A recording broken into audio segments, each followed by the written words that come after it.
افغانستان نے ایک مرتبہ پھر سے پاکستان پہ الزام عائد کیا ہے کہ پاکستان نے افغانستان کے اندر خوست اور پکتیکا پہ حملہ کیا ہے، اور وہ تصویریں پکڑی گئی ہیں جو انہوں نے شیئر کی ہیں وہاں کے ذبیح اللہ نے، جو وزیر اطلاعات ہے طالبان کی بری حکومت کا۔ یہ تصویریں وہی ہیں جو افغانستان میں جب زلزلہ آیا تھا اس وقت جو کیجولٹیز ہوئی تھیں، جو بچے اور عورتیں اس زلزلے میں جو ہلاک ہوئے تھے، ان کی تصویریں پہلے لگا چکے تھے۔ وہی تصویریں ریپیٹ کر کے پاکستان پہ الزام لگا دیا کہ پاکستان نے وہاں پہ اٹیک کر کے سویلینز کو ہلاک کیا ہے۔ پاکستان کے D G I S P R نے میڈیا سے گفتگو میں اس تاثر کو بالکل غلط قرار دیا اور بالکل صحیح طور پہ یہ کہا کہ پاکستان جب اٹیک کرتا ہے تو اس کو مانتا ہے، اس کی اونرشپ لیتا ہے۔ اگر پاکستان نے اٹیک کیا ہوتا تو ہم مان لیتے، پہلے جب کیا تھا تو مان لیا تھا، اب بھی اگر کریں گے تو مطلب مان لیں گے۔ اس میں جب اٹیک پاکستان کرے گا تو مان لے گا۔ یہ D G I S P R نے کلیئر کیا میڈیا کو، اور یہ جھوٹا پروپیگنڈا ہے جو ہو رہا ہے۔ لیکن کوئی بھی الزام بلا وجہ نہیں لگتا۔ ایک طرف سے پشاور میں ایف سی کے وہاں پر اٹیک ہوا، خودکش حملہ، دوسری طرف سے بارڈرز ہاٹ ہیں، تیسری طرف سے یہ الزام لگ رہے ہیں، تو یہ کوئی وجہ ہوگی نا، اس کی وجہ کیا ہے؟ اور اس کی وجہ اس کے علاوہ بظاہر کوئی اور نظر نہیں آتی کہ پاکستان کے بارے میں دنیا کو یہ بتایا جائے کہ یہ ملک حالت جنگ میں ہے، یعنی افغانستان اور پاکستان کی مستقل ایک جنگ ہے۔ اب آپ مجھے بتائیے کہ یہ جو افغانستان سے ملاقات جتنا بھی بارڈر ایریا پاکستان کے پاس ہے، اگر یہاں پہ کوئی ریئر ارتھ منرلز ہیں، اگر یہاں پہ کوئی ریفائنری لگانے کا کسی بڑی کمپنی کا پروگرام تھا کہ کوئی بڑی ریفائنری لگا کے وہاں سے ریئر ارتھ منرلز لے کے ان کو پروسیس کیا جائے، اور اس میں سے یعنی اس کو پروسیس کرنے کے بعد تاکہ وہ ایکسپورٹ کے قابل ہو سکے، اگر کسی کا بین الاقوامی کسی بڑی کمپنی کا ارادہ تھا کہ ان علاقوں میں کوئی اس طرح کا کوئی پروسیسنگ یونٹ لگائے، انفراسٹرکچر کھڑا کرے، تو حالت جنگ میں جب ہونے کی مسلسل دھمکی ہوگی اور حالت جنگ میں وہ ملک ہوگا، تو کون سی کمپنی ہے جو وہاں پہ آگے سرمایہ کاری کرے گی؟ ریئر ارتھ منرلز تو پڑے کے پڑے رہ جائیں گے۔ مطلب ہے حالت جنگ ہے، امن ہی نہیں ہے، تو وہاں کون بیرونی سرمایہ کار آئے گا، کون وہاں انویسٹمنٹ کرے گا، کون وہاں انفراسٹرکچر کھڑا کرے گا؟ تو یہ ہو گئی افغان سائڈ۔ اب آپ آ جائیے بھارت کی طرف۔ وہاں بھی راج ناتھ نے بالکل ایک عجیب و غریب بھارت نے بات کی ہے۔ وہ سندھ کے حوالے سے انہوں نے ایک شرلی چھوڑ دی ہے۔ اچھا، پتا اس کو بھی ہے کہ ایسا نہیں ہو سکتا، لیکن دو مقاصد ان کے سیاسی کیا ہیں؟ ایک تو ود ان انڈیا ایک جنگی جنون یعنی برقرار رکھنا، تاکہ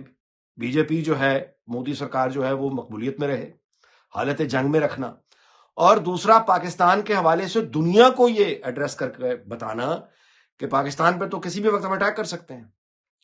اب ایک ایسا ملک جس کے دو ہمسائے افغانستان اور بھارت تمام دنیا کو بار بار بتا رہے ہیں کہ پاکستان کے ساتھ ہماری جنگ ہے، اور یہ جنگ دوبارہ کسی وقت ہو سکتی ہے، یہ جنگ پھیل سکتی ہے، تو ظاہر ہے کہ اس کے بعد پاکستان کی اکانومی کے لیے بہت پرابلم ہوگی۔ بیرونی آپ جو فورن انویسٹمنٹ ہے کہاں سے لے کر آئیں گے؟ اگر دنیا میں یہ تاثر ہے کہ پاکستان دو سائڈ سے جنگ ہو سکتی ہے، تو ظاہر ہے کہ بیرونی سرمایہ کاری کا آنا پھر مشکل کام ہے۔ یہی مقصد ہے بھارت کا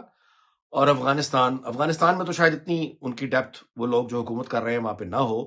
تو یہ بھارتی ایڈوائس پہ ضرور یہ ایکشن ہو سکتا ہے کہ اکانومی کو یعنی تنگ کرنے کے لیے، ظاہر ہے کہ مہنگائی بڑھانے کے لیے، اور ایک طرح سے فورن انویسٹرز کو، ملٹی نیشنلز کو پاکستان سے بھگانے کے لیے یا پاکستان آنے سے روکنے کے لیے ایک ماحول بنا کے رکھا جائے کہ پاکستان حالت جنگ میں ہے اور یہ جنگ کبھی بھی پھیل سکتی ہے۔ یہ ہے سارے کا سارا مقصد۔ تو ایک طرف سے دہشت گردی یعنی وہ اٹیکس ہیں جو مستقل ہو رہے ہیں، اور دوسری طرف سرحدوں سے باہر مشرق اور مغرب میں دو ایسے ہاسٹائل ہمسائے ہیں جو دنیا کو مستقل یہ باور کروا رہے ہیں کہ پاکستان کے ساتھ کسی بھی وقت جنگ کا سلسلہ پھیل سکتا ہے۔ ظاہر ہے کہ پاکستان کی افواج بہت مضبوط ہیں، ہماری air force world class air force ہے، ہماری نیوی بہت